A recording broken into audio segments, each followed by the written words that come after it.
For some background info, I, 43 male, have 2 children with my late wife Kayla. Sam, 21 meters, and Liz, 16F. All fake names.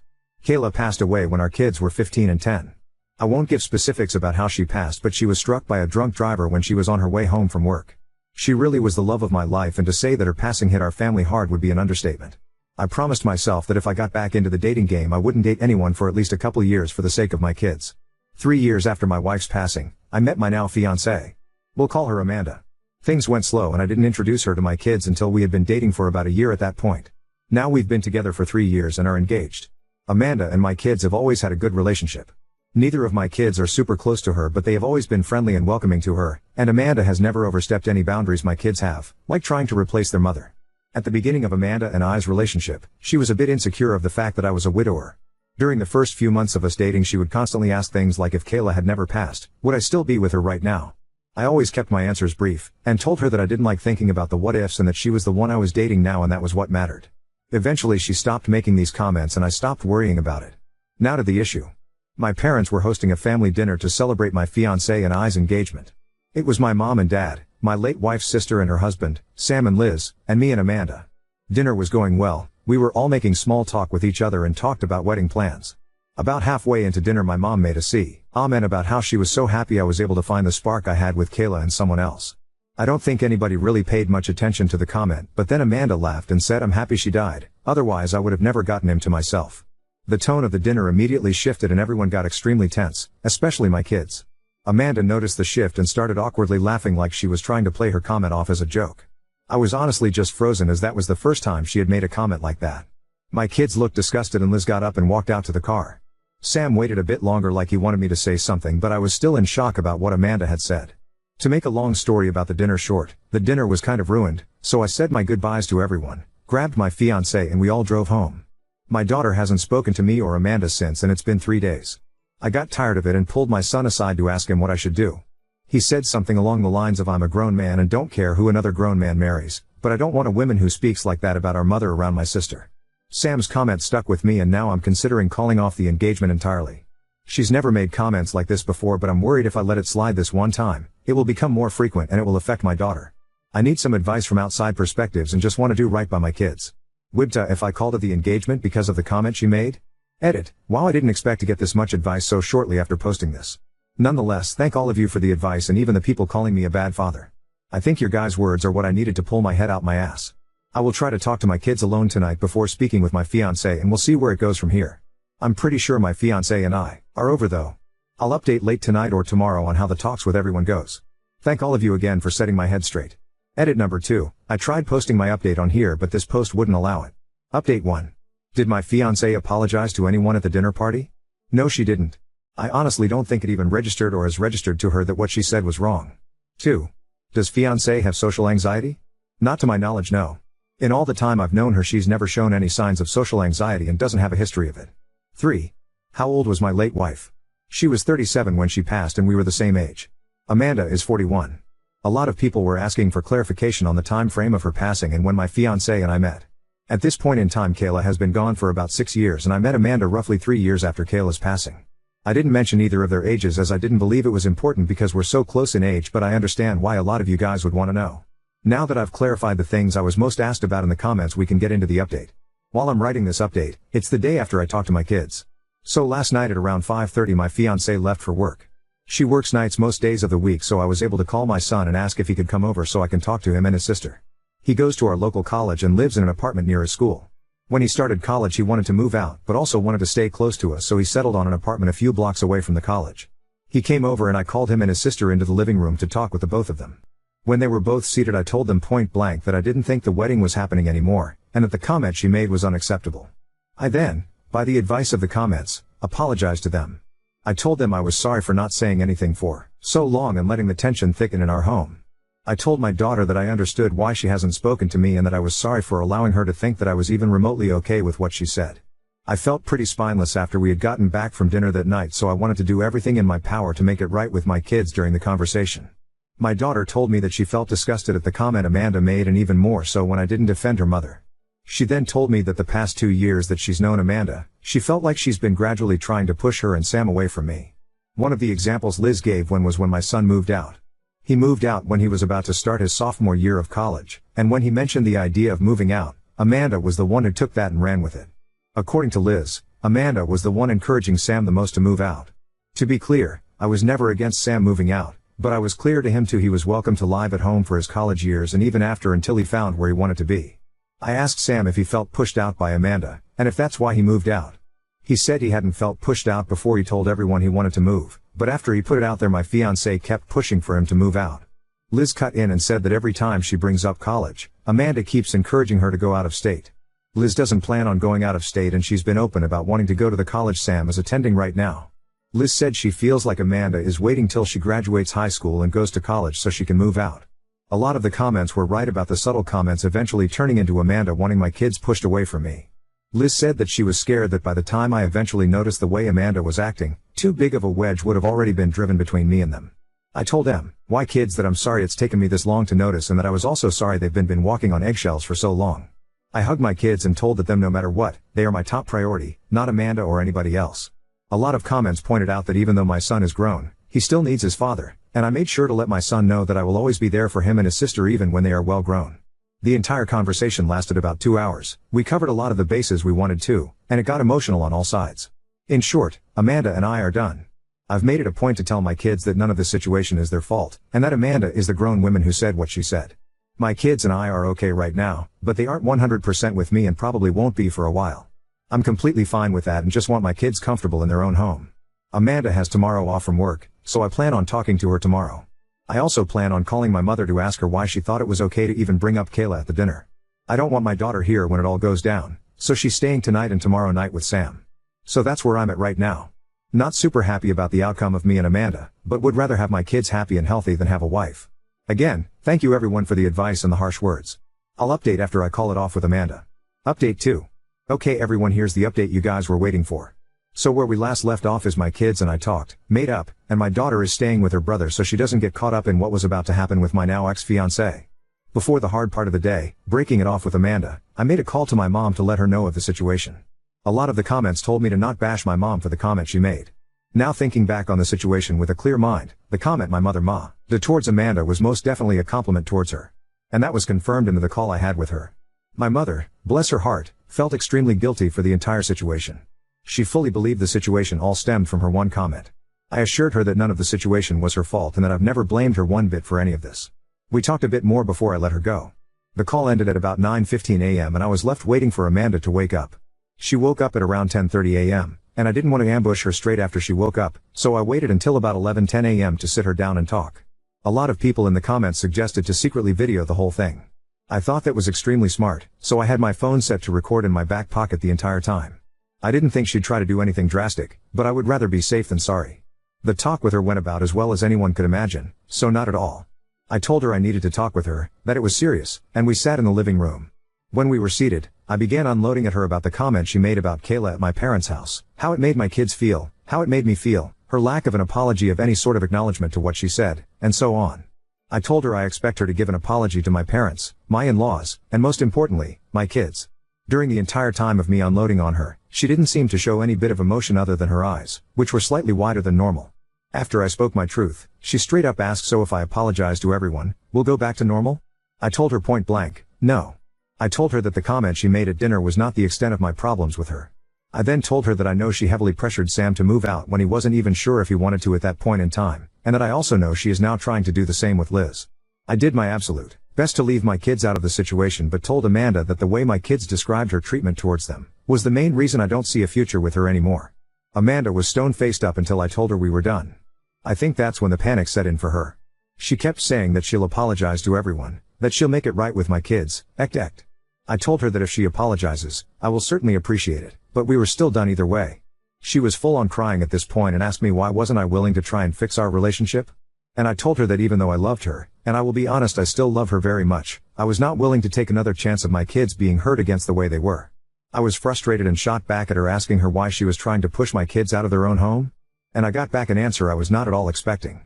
I was completely shocked at her response, but a lot of you guys won't be. A lot of commenters actually hit the nail right on the head with what Amanda was truly like. Amanda responded with, well, I didn't know you expected me to house somebody else's kids for the rest of my life. I immediately saw red and after about a minute I told her get out. I told her that my kids can go wherever they damn please, especially in the house that I own and pay for. She tried to retaliate but in the end ended up pack a few bags and going to stay with one of her friends. I emailed a copy of the phone recording to myself. The talk only lasted about 25 minutes, not nearly as long as the talk I had with my kids, so if anything ends up coming of the conversation, I have all I'd need to keep my name clear. I've texted my kids that Amanda is out of the house for good, that they are welcome to come home anytime, and let my son know that if he wants to, he is more than welcome to move back in completely.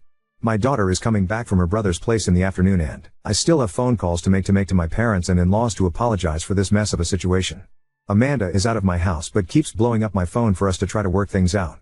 I'll let her come by in the next few days so she can collect the rest of her stuff out of my house, but she is not welcome to live here again. I'll be honest and say that I am a bit devastated.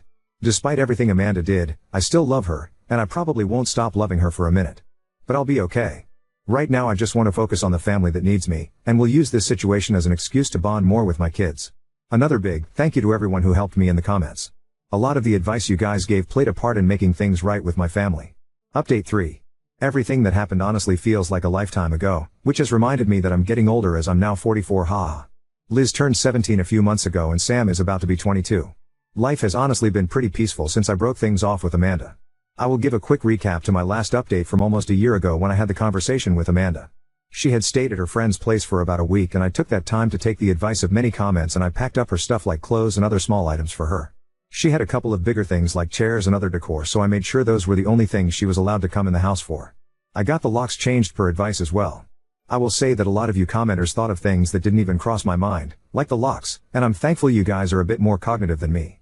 Everything after that was pretty smooth and amicable, which did surprise me. She came by and picked up her things and gave me back the ring, which I didn't want back but she gave it to me anyways, and we didn't talk much.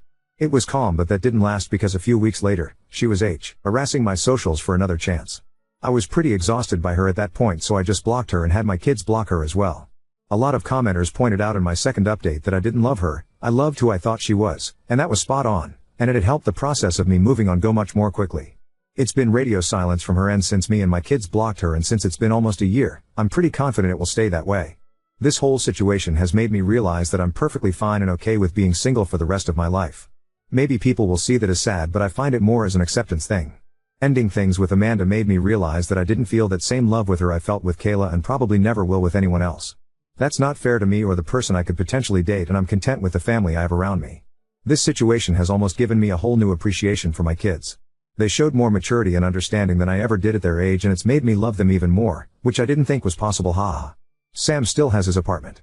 I offered for him to move back in but he declined, as he really enjoys having his own bachelor pad, which I understand as I was his age once too. He has a part-time he really enjoys that he's been working since his second semester this year, and I think he met a girl. Not sure, but I know my kid and I'm catching a vibe from him. Liz is amazing as always, and she enjoying summer before her senior year. She's made honor roll every year of high school including this year, and I'm so damn proud. Both of my kids are such hard-working and genuinely good people that it's hard not to toot my own horn when I think about it.